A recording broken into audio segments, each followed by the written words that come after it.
সংগ্রামী উপস্থিতি, গত পরশুদিন যখন আমাদের ছাত্রদল নেতা রুবেলকে গ্রেপ্তার করে তখনই আমরা অনেকভাবে চেষ্টা করেছিলাম তাকে কি কারণে গ্রেপ্তার করা হয়েছে, কিন্তু আমরা কোনো কারণ খুঁজে পাই নাই। এই রুবেলের বিরুদ্ধে কোনো মামলা নেই, এই রুবেলের বিরুদ্ধে কোনো অভিযোগ নেই, এই রুবেলের বিরুদ্ধে কোনো ওয়ারেন্ট নেই।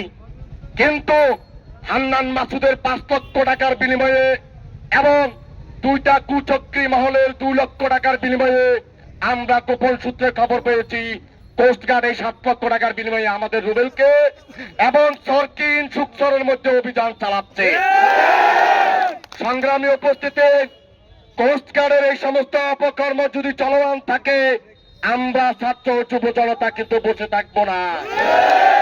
আপনারা মনে রাখবেন, হাতিয়ার মানুষ নিরীহ কিন্তু অশান্ত বটে। অশান্ত তৈরি করবেন না, হাতিয়ার মানুষকে শান্ত থাকতে দিন। আপনারা ব্যারাক থেকে এসেছেন টাকা কামানোর জন্য, কিন্তু পন্থা এটা না। প্রিয় উপস্থিতি, এই যে কোস্টগার্ড এই যে অপকর্মটা করেছেন, এই অপকর্মের জন্য যদি আর চলমান থাকে আমরা কিন্তু আপনাদের অফিস ঘেরাও করবো 2011-এর মতো করে। এবং আপনাদেরকে হুঁশিয়ার করে দিতে চাই, কোন ব্যক্তি এজেন্ডা বাস্তবায়ন করতে দেয়া আমাদের হাতিয়ার মানুষকে অশান্ত করে তুলবেন না। ওসি সাহেব, ইউনো সাহেব, আপনি কিসের উপরে ভিত্তি করে এই কোস্টগার্ডের মামলা রেকর্ড করিয়েছেন?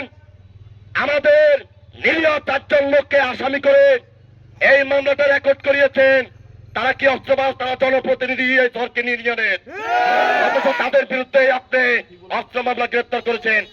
ওসি সাহেব, ইউনো সাহেব, যেহেতু আপনারা অ্যাডমিনিস্ট্রেশনে, আপনাদের কাছে আমরা আজকে আলটিমেটাম দিয়ে গেলাম, আগামী 48 ঘন্টার ভিতরে এই মামলার সঠিক তদন্ত করবেন, তদন্ত করে জনসম্মুখে রিপোর্ট জানাবেন আসলে আদৌ তারা কি অস্ত্রবাজ কিনা।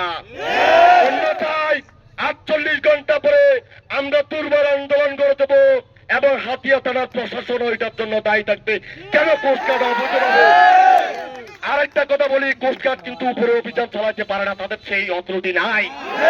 তাদের অথরিটি হচ্ছে নদীতে, তাদের অথরিটি হচ্ছে চোরা চালানি ধরা, সেই চোরা অবৈধ তেল ধরা, অবৈধ মাছ ধরা, সেগুলা না করি ওনারা ওই চর জাগলাতে ওনারা অভিযান না করিয়া নিরীহ মানুষ কতগুলো হত্যা হয়ে গেছে সেটা না করে ওনারা আসছে আমাদের উপরে হান্নান মাসুদের এজেন্ডা বাস্তবায়ন করার জন্য। সুতরাং কোস্টগার্ডকে বলছি 1 মাস টাকা খাওয়া লাগবে না। টাকা খাতে আপনার ক্যাম্পে যায় খান, আমাদের এখানে আসি নিরীহ মানুষকে ধরে নিয়ে আসি, টাকা চাইবেন এবং চাঁদাবাজি করবেন, আপনার সোর্স থেকে দিয়ে চাঁদা নিবেন, সেটা আমরা আর হইতে দিবেন। আমরা কিন্তু সচেতন। 48 ঘন্টার ভিতরে এই মামলা শুরু না চাই। ওসি সাহেব, 48 ঘন্টার ভিতরে এই মামলা শুরু না চাই। কোস্টগার্ডের এই মামলা আমরা মানি না। কোস্টগার্ডে মামলা দিচ্ছে অস্ত্র দিয়ে, আমরা মানি না। রুবেলকে ছেড়ে দিতে হবে, এই মামলার সঠিক তদন্ত করতে হবে। প্রায়শনে আমরা থাকবো, নিরীহ জনগণ থাকবে এই তদন্ত টিমের সাথে, কিন্তু আমরা আপনাদেরকে এভাবে ছেড়ে দিব না।